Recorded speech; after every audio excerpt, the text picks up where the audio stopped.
out of town to Western Kenya. Honorable Isaac Ruto is in Bomet. The statement will be read on our behalf by Honorable Stephen Kalonzo Musyoka. Well, ladies and gentlemen, good afternoon.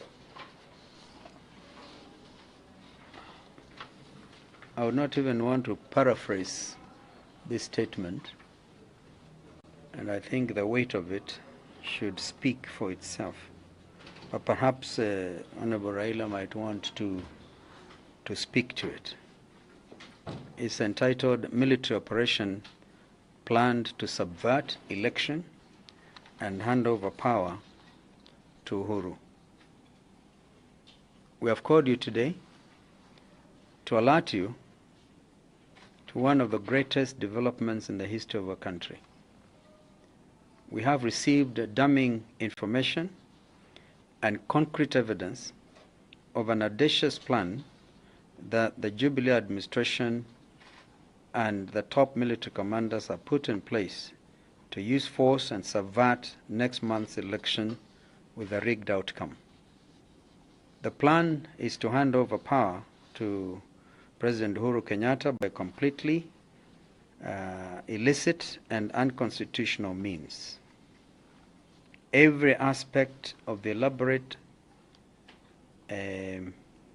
democratic polling system that has been put in place over the last 4 years will be undermined and a military operation conducted to deliver the presidency to Uhuru. Jubilee has clearly recognized and been so informed by the National Security Intelligence Service that it is headed for defeat after disastrous 4 years in which the vast majority of Kenyans have suffered unprecedented deprivation and hardships. But determined to stay in power, it has enlisted what is referred to in documents which detail the anti-democratic plot to use loyal officers by quote-unquote tribe and who are quote-unquote regime-friendly to subvert this election. The plans include cutting of power and water, and then militarily isolating settlements such as Mathare and Kibra on election day, possibly on the pretext of containing the spread of cholera. We are presenting here the evidence of the mobilization, coordination going on to have the military install Uhuru as president in August. The documents indicate that very large numbers of officers and soldiers will be participating in the plot. Also included will be 226 new soldiers being trained at Mariakani Barracks to be deployed on this mission. The new soldiers don't have networks in the military. Because they are new, they will readily take any orders and at the same time cannot be identified, nor can they communicate with other soldiers who might not be privy to the plot and who would be opposed to it. The soldiers are being trained on how to cut off power and water in Kibera and Mathare slums and keep people out of the city center. They are planning to transport ballot papers to rural areas, codenamed Special Transit Goods, or in short abbreviation SDG. They will register telephone lines in the names of dead soldiers. They are taking engineers to provide military points of contact within Central Kenya region. Those military contacts are provided in a letter that we have numbered 4 as follows. 1, the overall military contact person for Central region is given as Colonel J.A. Oda of telephone 0727 944 027. Secondly, for Kiambu County is Lieutenant Colonel V.N. Buru of telephone number 0724 600 594. Thirdly, Muranga is under Major V.M. Gitonga of telephone 0727 713155. Fourth, Kirinyaga is under PN Jenga, telephone 0726 007 555.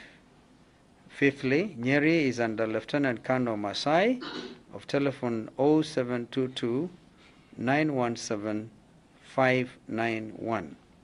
Central Kenya is crucial to this operation, which will drive out NASA agents in order to announce near 100% voter turnout for President Uhuru. They are developing both air and land emergency evacuation and humanitarian support. To actualize these goals, a meeting is going on today whose theme is, I quote, proactivity in mission planning and delivery. The entire meeting is devoted to issues dealing with election, which the military has no legal right to be involved in. The agenda items include election scenarios and legal implications. There is also a sinister reference to command experiences within AMISOM, strengths and weaknesses. As you all know, AMISOM refers to the AU mission in Somalia, under which our armed forces have obtained their only real experience in fierce war and combat. The military is specifically asked to deliver election to Jubilee. Soldiers being deployed are required to be regime friendly, as I said, code name referenced RF, and from the correct tribe, code reference TB. A team of 1 plus 12, meaning command and 12 fighters, are the ones to be given lines to be registered in the names of dead soldiers. They will have power line termination tools and power source. On completion of the tasks, these soldiers will be deployed on special missions, probably outside of the country, to ensure they cut contacts and their accounts credited with some money. These soldiers are to be supplied with equipment spelled out in document number 6. And this equipment includes, number 1, land cruiser, close signal frequency jammers, I think there are 2 in number, and number 2, electric shock flexible baton, number 3, stun gun, number 4, hammers, number 5, power saw, number 6, metal steel cutters, number 7, 50 riot clubs and whips to each. For some time now, we have been saying that President Uhuru Kenyatta is planning to overthrow the Constitution and use the military to rig himself back into office after realizing that he has already lost the August elections. We underestimated the scope of that dastardly threat, which we have now reviewed. We are giving copies of this document to all international election observers and to all members of the diplomatic corps based here in Nairobi. Thank you.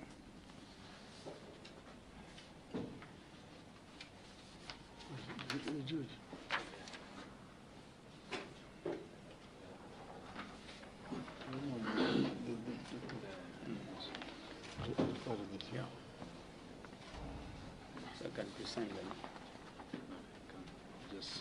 Oh, you want to use it? Well, my colleague has already read the statement, but this plot follows a meeting that took in State House, and there is correspondence to that effect. And following the CDF notice of meeting with the State House and State House representative, and subsequent meeting with Sunray as a code name, the undersigned has been directed to inform you to coordinate the following key activities. A, make available on standby for the period between 3rd and 16th July 36 officers of ranks of major or captain, and considering infantry composition of these officers. So this letter goes on to give a lot of details of what is subsequent to the meeting that took place in State House. So this is something that has been sanctioned at the very top, because this is coming from the CDF himself, giving instructions now to junior officers to do what we are talking about. So this is no longer just hearsay, but this is letter signed on his behalf by Mr. R.D. Moye, Lieutenant Colonel, and is signing for the commander. So this is not just hearsay. Each time we talked about this matter, they've said we're just talking. But today we are giving you detailed information which confirms what we have been talking about, that there is a sinister plan to use the military to interfere with the electoral process. We want a confirmation that we are going to have elections in this country. There's no point in us making all the elaborate arrangements that we've been making, campaigning, when somebody wants to shortchange the whole process through the back door. This is not going to be acceptable. The Kenyan people will not accept it. Neither, I hope, will the international community sanitize this kind of process. Thank you. Good afternoon. I'm Leila Mohammed from NTV Kenya. Are you willing to share with the Kenyan public details of these allegations that you have made today? And just to clarify on how did you get this information in terms of that particular meeting? Each one of you is going to get a copy, detailed copy of this correspondence and this plot, so that you have a basis for your reporting. You'll get that. As our source, that, as you know, must remain our source. We must protect our sources. But I did tell you before that we have sources, and anything that we say can be substantiated. We just don't talk in vain. Timothy Otieno, KTN News. My question is almost a follow-up from that of my colleague. Perhaps if you could confirm to us when this particular meeting that you say was held in State House, which date it took place and who were present in that meeting? You have the information, and you'll be able to glean that from that information. What you have is what is there, because that letter is referring to a meeting in State House. And so the date, they have not stated when that meeting took place, but it did take place, and the instructions is subsequent to that meeting that took place in State House.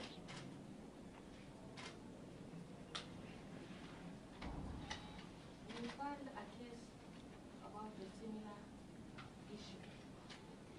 Are you going to table the evidence in court?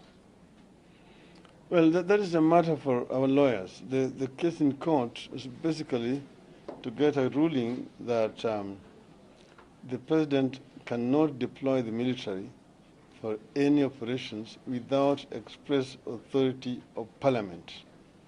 That is what is in the Constitution. And I gave you an example.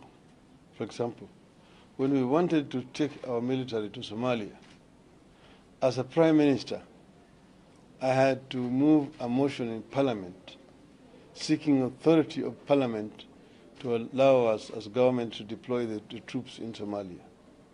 So what is happening now is completely illegal. The president has no powers or authority under the Constitution to deploy the military, although he's a commander-in-chief.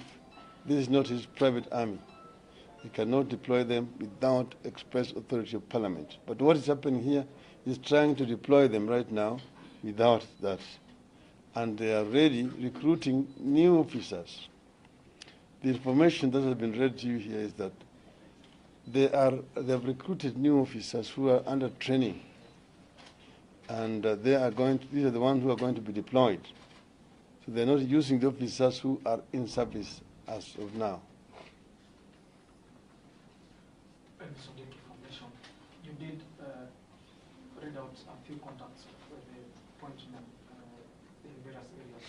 Has NASA tried to contact them to ask their plans? Perhaps No, have no. you made any follow-ups regarding the phone numbers you read here today? We do not. He did read out Yeah. a few phone numbers of the men alleged to be appointed in various areas. You having the document and having the numbers, have you engaged in any way, any communication with them? No. What we have done is we check the true caller. The true caller confirms to us that those really are the people with those numbers, and those were actually are active officers in the military.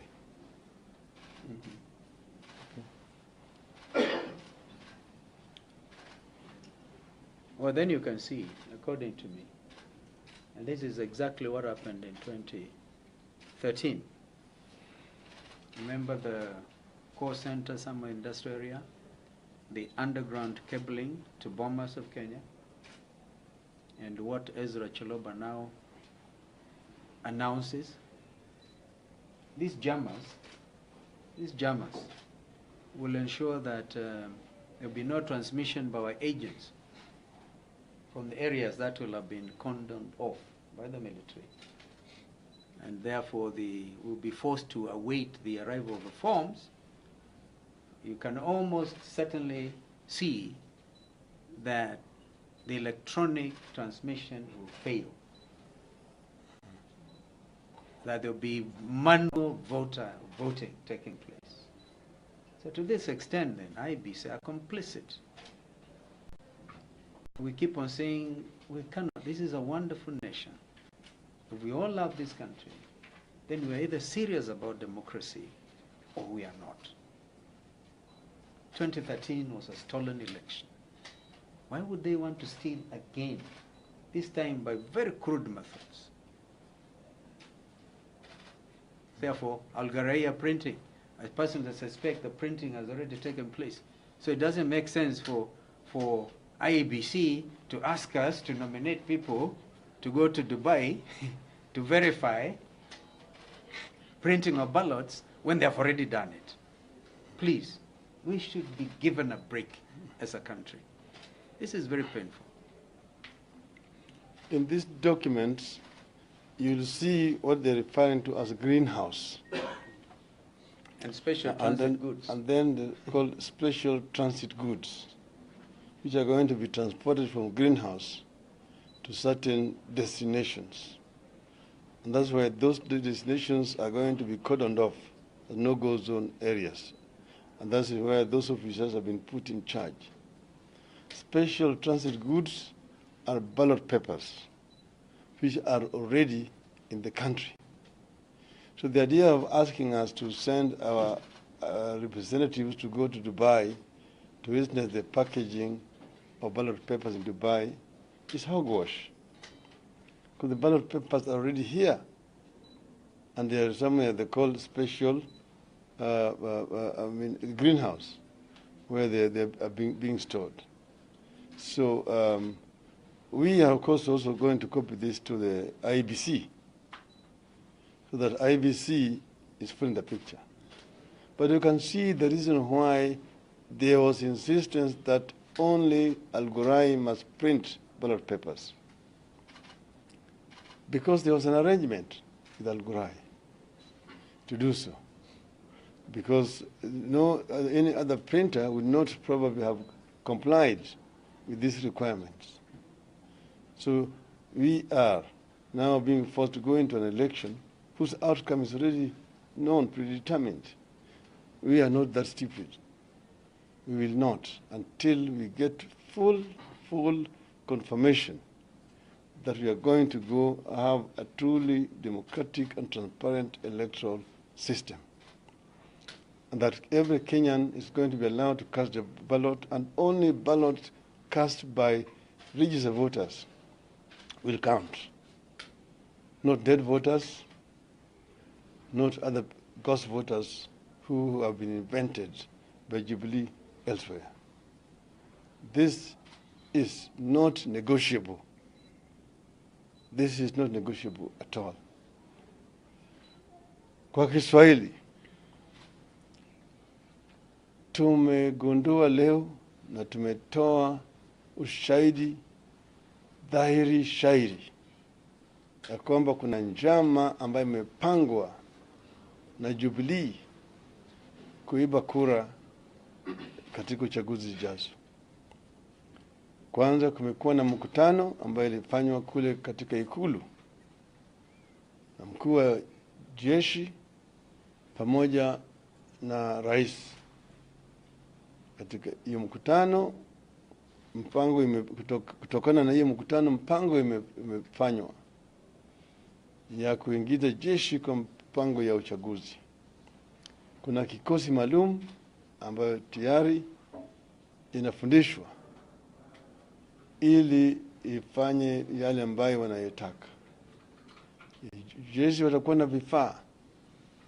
Kwanza zingine zitakuwa za kuzuia mawasiliano, yani jamming of communication, ili wale ambao wanataka kufanya kutangaza moja kwa moja au kurusha matokeo na kujumlisha, yani parallel tallying, isiweze kufanya kazi.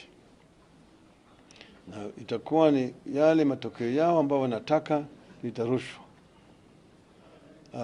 Upande zingine au jamaa watakuwa na vifaa vya kukata stima katika vitongoji vingine, na watakata hata maji katika eneo hizo zote, na katika eneo zingine watazuia mawasiliano kamili, na hata wale wakilishi wa vyama watazuiwa kuingia kwenye vituo vya kupiga kura.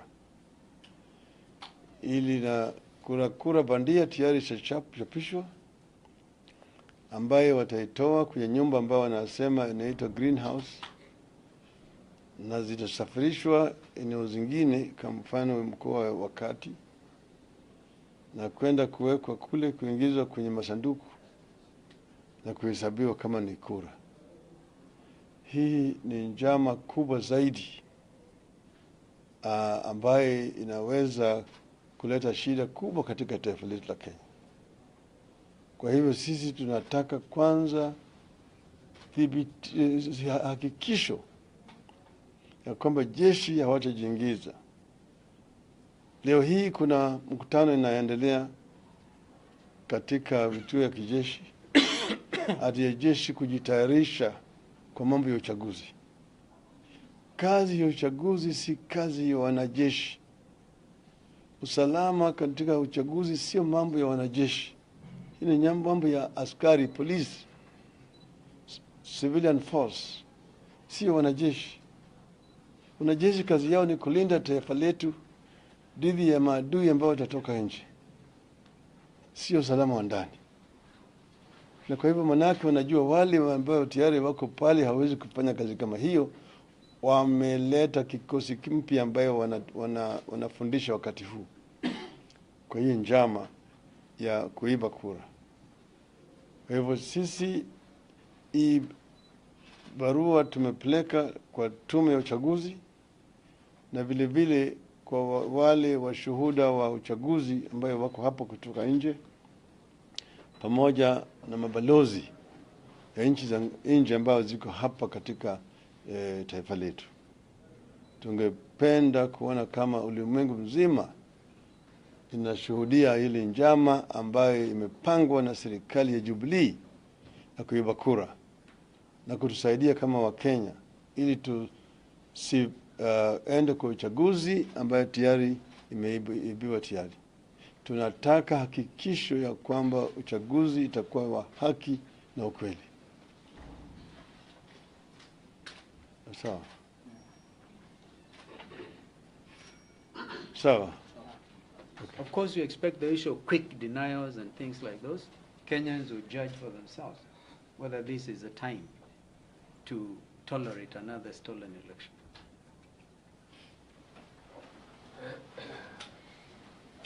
After going to school for all these years, I graduated and still cannot get a job. Niliachishwa kazi, imekuwa vingumu sana kupata kazi.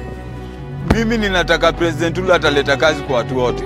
I will be a president dedicated to creating opportunity so that every Kenyan man and woman can succeed in life. On August 8th, vote for a government that will care for you. Vote for Raila Amolo Odinga. Pigia baba kura. Mambo yabadilika. After going to school for all these years, I graduated and still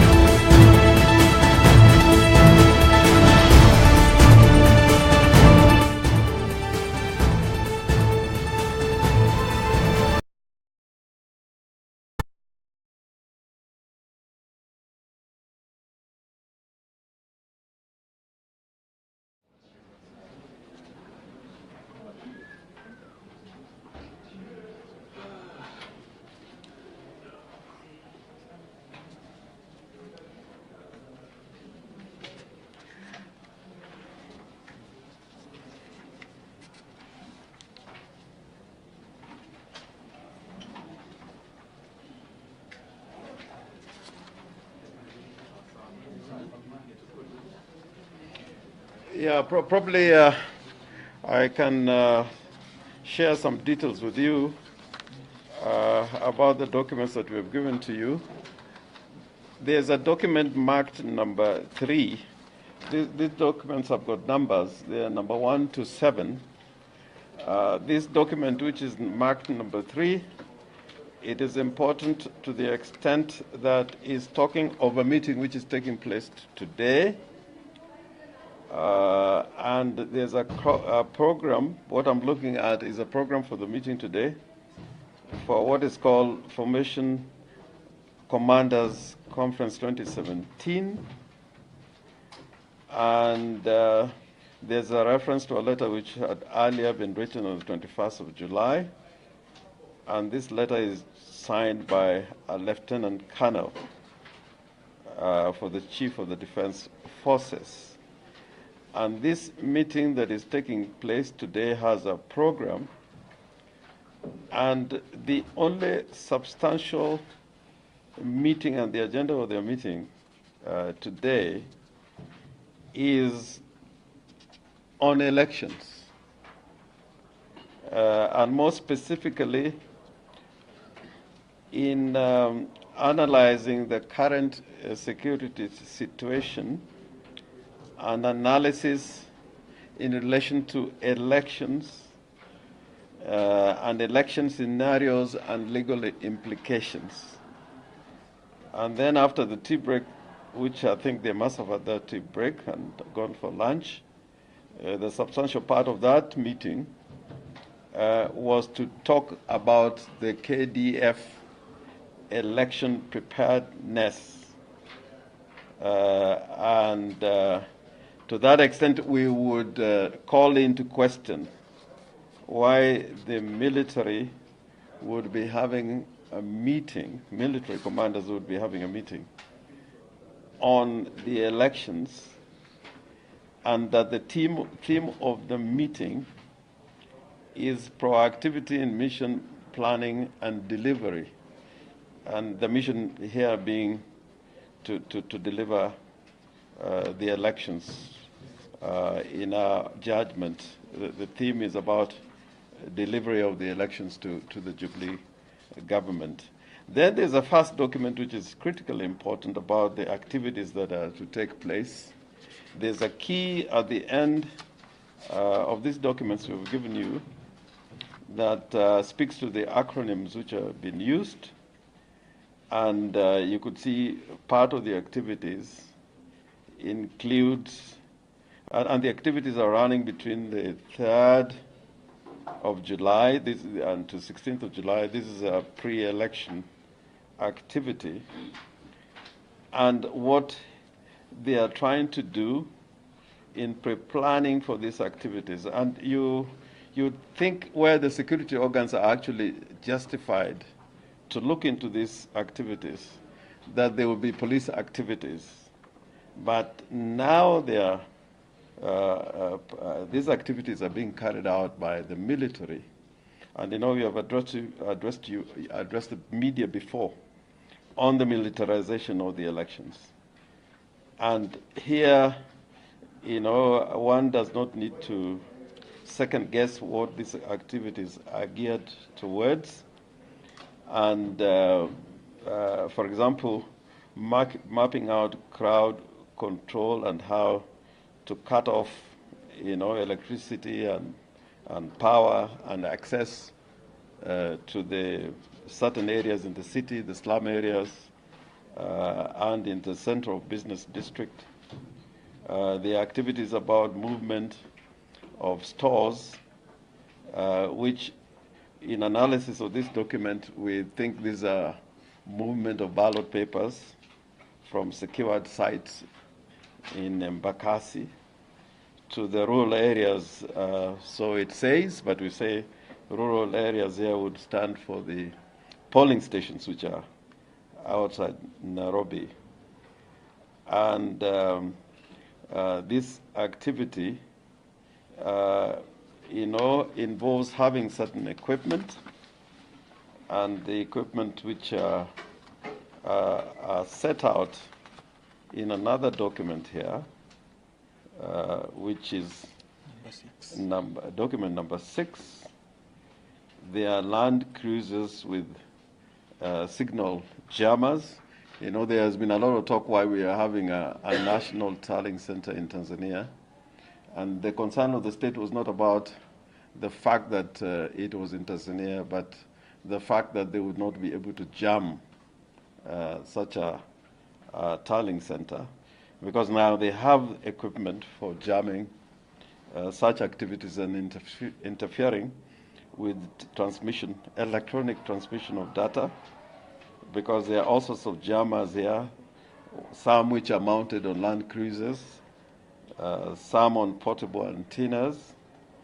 Then the electric shock, flexible buttons, stain guns, pickets, hammers, power saw, metal cutters, riot clubs and whips. Why the military would want riot clubs and whips, portable searchlights, leather and wiring, gloves, fire extinguishers, and tear gas canisters. Equipment that ordinarily probably the police would use for operations, but this would be special operations because, they would know you will not have operations where the police carry this kind of equipment ordinarily. And of course, it also speaks of the soldiers who are being trained somewhere in Mariakani, who do not fall in the ordinary, military command, and to be given identity and equipment in the name of soldiers who have already died. So if you look at these documents and analyze them, and you have no doubt about their authenticity, and we say this knowing that normally when this kind of documentation is done, part of the strategy is to allow a certain degree and room for deniability. But we have no doubt in our mind that this is a legitimate, authentic documents from the military command, and written in the hands of the military command officials whose signatures appear in these papers. So I guess the principals have addressed you on this, but one can understand why they're saying they're going to win elections by 70%, why they're demanding that we should give a guarantee about accepting defeat in the elections, and about why, the president looked to be so charged when NASA went to court in relation to these military activities which are being related to the election exercise. So we'd ask you to look at this, analyze them, and if there are any questions thereafter, we are going to give updates on what we are giving you today. This is not the last bunch of information we're going to give to you. But this is a serious stuff and a serious business. And we hope that, the media would want to have to make this available to members of the public.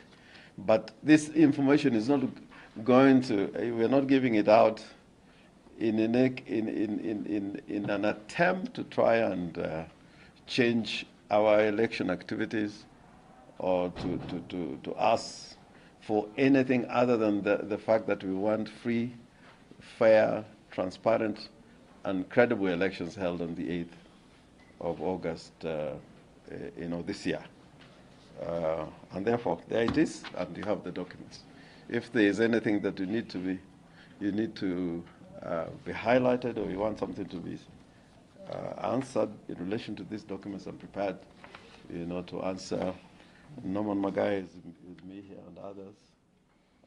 And we've been carrying out this morning an analysis of these documents. So the floor is yours, but I think you already have enough. Sawa. Thank you so much. Thank you so much.